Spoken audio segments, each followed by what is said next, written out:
all chief guests, all the parents, students, teachers present here. I also want to wish our dear students the very best for today's program. Over past 2 weeks, my dear students, teachers have very hard work to make this program success. Dear parents, I would like to share an important update with you.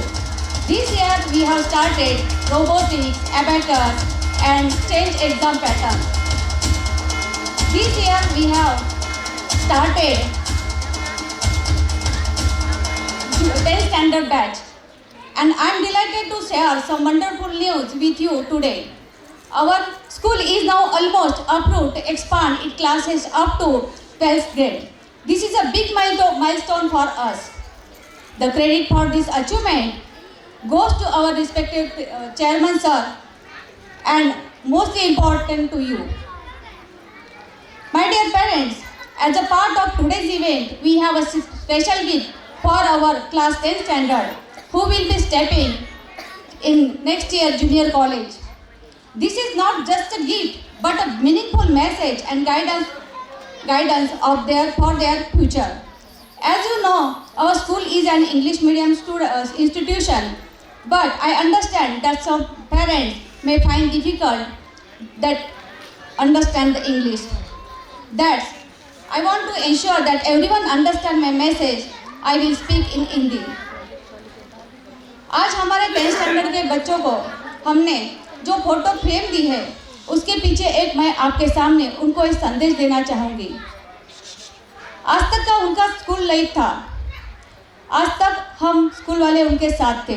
School हो, school management हो, teacher हो, subject हो, हम उनके साथ में थे। अभी उनका स्कूल लाइफ आज से मतलब यहाँ से कोई उनको देखने वाला नहीं। उनका स्कूल लाइफ आज तक मर्यादाओं से सीमित था। वहाँ पे रूल्स एंड रेगुलेशन का पालन करना, डेली स्कूल में आना, हर रूल्स को फॉलो करना, एक उनकी जिम्मेदारी बनती थी। लेकिन इसके आगे अब जूनियर कॉलेज में जाने के बाद उनको नियंत्रण करने वाला कोई नहीं रहेगा। इसलिए मैं उनको ये संदेश देना चाहूँगी कि आज तक हम आपके साथ थे, लेकिन उसके आगे हमने उनके फ़ोटो में उनके माता पिता के फ़ोटो लगाए। इसकी वजह यह है कि हर एक माता पिता अपने बच्चों के बारे में एक सपना देखता है, उम्मीदें रखते हैं। अभी हम आज तक उनको कंट्रोल करते थे, लेकिन उसके आगे कंट्रोल करने वाला कोई नहीं, क्योंकि आपको भी मालूम है कि एजुकेशन जो अभी आज का है, कॉलेज रेगुलर करना नहीं है, डेली रूटीन नहीं है स्टूडेंट का कॉलेज में जाने के बाद। तो उनको यही बोलना चाहूँगी, उसके आगे आपके माता पिता के बारे में सोचो, खुद का करियर देखो, खुद का बिहेवियर संभालो, खुद का भविष्य खुद ही बनो और अपने मम्मी पापा का या माता पिता का भविष्य बनो। ये मेरा संदेश उनको है कि जो आगे उनको बहुत काम में आने वाला है। आपका ज़्यादा समय न लेते हुए यहाँ पे विराम लेती हूँ।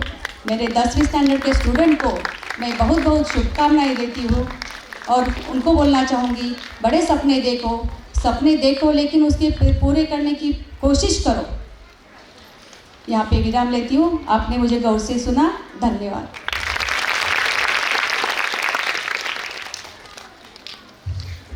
Thank you, ma'am. Thanks for your guidance.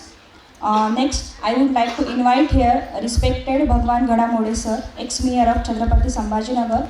Sir, please come and encourage our students. Clap your hands for the sir.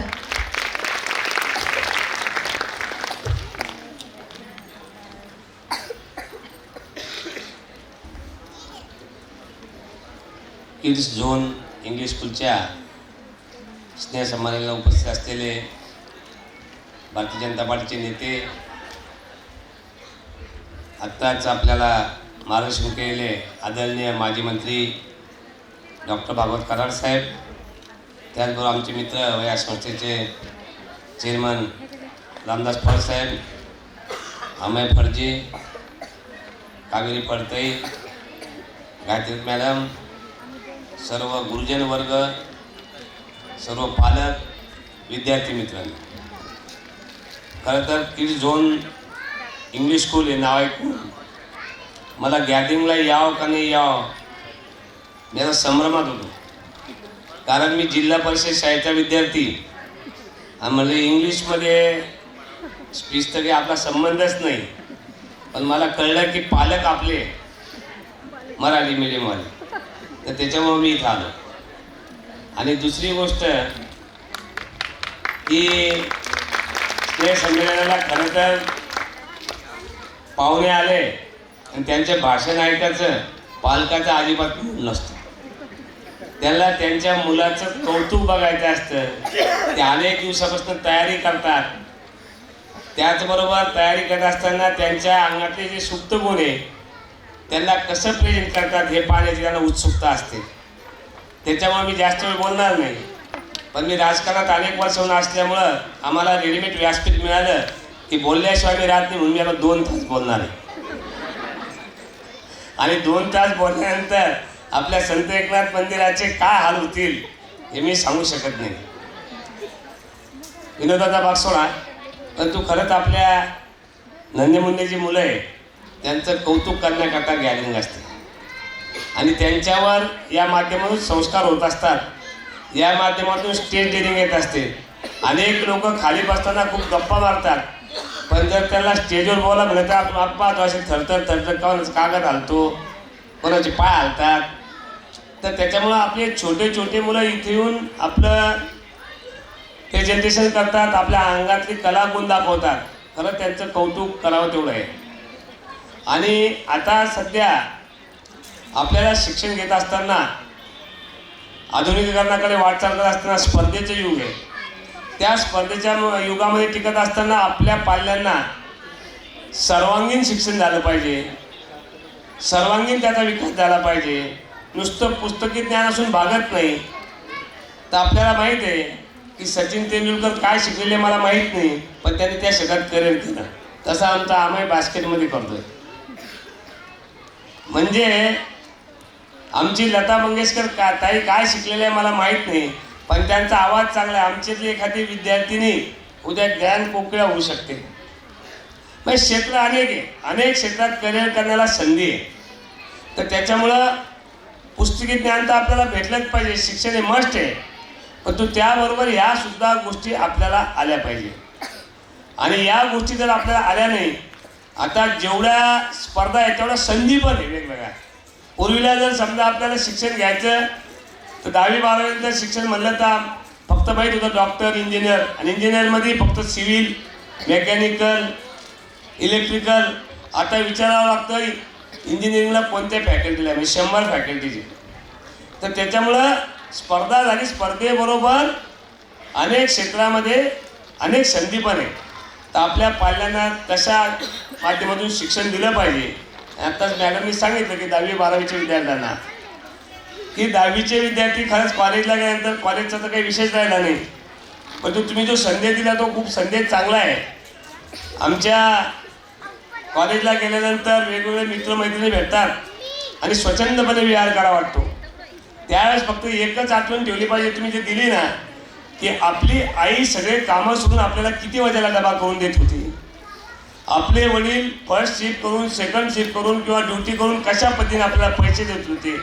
एवढे जरी कॉलेजला गेल्यावर आपल्या आईवडिलांची आठवण ठेवली तर तो ट्रॅक चुकणार नाही, हे विद्यार्थ्यांनी ध्यानात ठेवलं पाहिजे. त्याचबरोबर आपण आपल्या पाल्यांना शिक्षण देत असताना मैदानी सुद्धा खेळ सांगितले पाहिजे. कारण आता आमचे पालक फार कौतुक करतात आपल्या मुलाचं की आमचा छोटा बबल्या आहे ना एवढा हुशार आहे मोबाईलमध्ये, एवढा गेम खेळतो, एवढं कौतुक करते त्याचे. आणि त्या बबल्याला 5 वर्षानंतर जर भेटलो ना आपण, त्या बबल्याचे मनगट असे बारीक आणि डोळ्याला मोठा भिंगात चष्मा.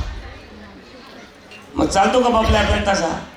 माझी विनंती आहे की शिक्षण देत असताना आपण मोबाईलचा वापर किती करावा, त्याचं कौतुक किती करावं, त्याच्या मोबाईलचं वेळ प्रसंगी द्यायला पाहिजे. जर त्याचं मनगट बारीक पडणार असेल, त्याच्या डोळ्याला लहानपणीच मोठ्या भिंगाचा चष्मा लागणार असेल, तर त्याच्या शिक्षणाचा पुढं काय परिणाम होईल.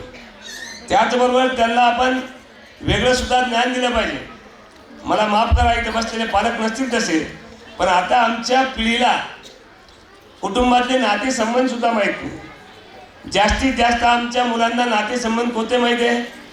मामा आणि मावशी. पण त्याला थोडी आत्या पण कळू द्या.